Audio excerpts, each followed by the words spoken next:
सबसे पहले हमारे दर्शकों को खबर बता देते हैं क्योंकि हाथी गांव में भी हाथी सवारी की जो दरें है उसके अंदर इजाफा, उसके अंदर वृद्धि।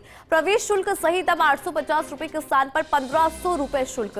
हाथी सवारी में 650 रुपए की वृद्धि 1 अक्टूबर से लागू होगी। अभी तक भारतीय पर्यटक से तमाम शुल्क सहित 108 रुपए और विदेशी से देखिए 379 लिया जाता था प्रवेश शुल्क। प्रवेश शुल्क में नहीं किया गया कोई परिवर्तन। अरण्य भवन में हाथी कल्याण समिति के प्रतिनिधियों के साथ हुई थी 8 जुलाई को बैठक। इस बैठक में दरों में वृद्धि का निर्णय यहां पर हुआ था। आमेर में भी हाथी सवारी की दर 1100 रुपए से बढ़कर 3500 रुपए हुई है। तो ये बड़ी जानकारी आपको दे रहे हमारे सहयोगी निर्मल तिवारी जो लगातार हमारे साथ बने हुए। निर्मल जी, उस पूरी खबर पर विस्तार से जानकारी लेना चाहेंगे क्योंकि जानकारी मिली है कि हाथी सवारी की जो दरें हैं उसके अंदर वृद्धि हुई है।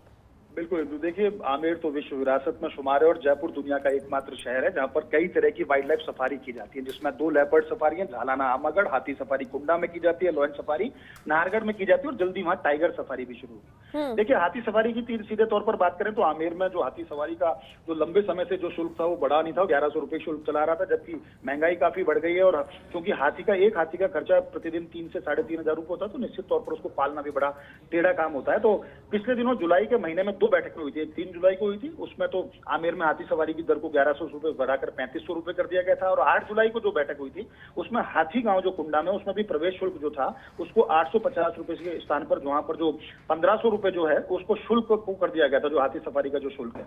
1 अक्टूबर से ये दोनों वृद्धि लागू हो जाएंगी। हाथी महावत एसोसिएशन लंबे समय से इसकी मांग कर रही थी और चूंकि वन विभाग भी इसको डील करता है, पर्यटन विभाग भी डील करता है, पुरातत्व विभाग चूंकि आमेर को पुरातत्व विभाग पूरी तरह से डील करता है, तो तमाम विभाग के प्रतिनिधियों और आमेर के जो महावत थे जो हाथी सवारी को जो कराते हैं उन महावतों के बीच जब बैठक हुई थी उस बैठक में निर्णय लिया गया था। उसके आधार पर ही ये सफारी का और हाथी गांव का जो शुल्क है उसको बढ़ाया गया। हालांकि पर्यटकों पर इसका कितना प्रभाव पड़ेगा वो अभी देखने वाली बात है, क्योंकि वैसे भी हाथी सफारी के लिए जो आमेर आते हैं उसमें घरेलू से ज्यादा विदेशी पर्यटकों में इसका आकर्षण ज्यादा है, तो उनके लिए इतना पे करना कोई मुश्किल नहीं है। लेकिन निश्चित तौर पर भारतीय पर्यटकों के लिए एकदम से 1100 की जगह 3500 रुपए पे करना और 850 की जगह 1500 रुपए पे करना ये निश्चित तौर पर घरेलू पर्यटकों पर जरूर प्रभाव डाल सकता है। हालांकि इसका कितना प्रभाव होगा ये देखने को मिलेगा, क्योंकि आवक अगर घटती है तो निश्चित तौर पर जो शुल्क जो बढ़ाए गए हैं उनको लेकर के समीक्षा की जानी चाहिए और अगर आवक नहीं घटती है और इस बढ़े हुए शुल्क का कोई प्रभाव नहीं पड़ता तो निश्चित तौर पर महावतों का ये पूरा तरह से हक है, क्योंकि वो हाथियों को उनके लिए पालना बड़ा टेढ़ा काम है, तो उनको बढ़ी हुई दरें मिलनी ही चाहिए। तो कुल मिलाकर कहा जा सकता है कि 1 अक्टूबर से एक नया आकर्षण, जिस तरह से टाइगर सफारी खुल जाएंगी उसी तरह से हाथी सफारी बढ़ी हुई दरों पर इसकी दरें लागू कर देंगे। समय में भी थोड़ा परिवर्तन रहेगा क्योंकि 1 अक्टूबर से फरवरी तक का जो समय होता है हिंदू हाथी सफारी का आमेर में उसको भी बदला जाता है, क्योंकि सर्दियां जैसे शुरू होती हैं तो हाथी सवारी जो अभी 7 और 7:30 बजे का जो समय निर्धारित होता है उसको 8 से 11:30 बजे तक का कर दिया जाता है। तो तमाम व्यवस्थाएं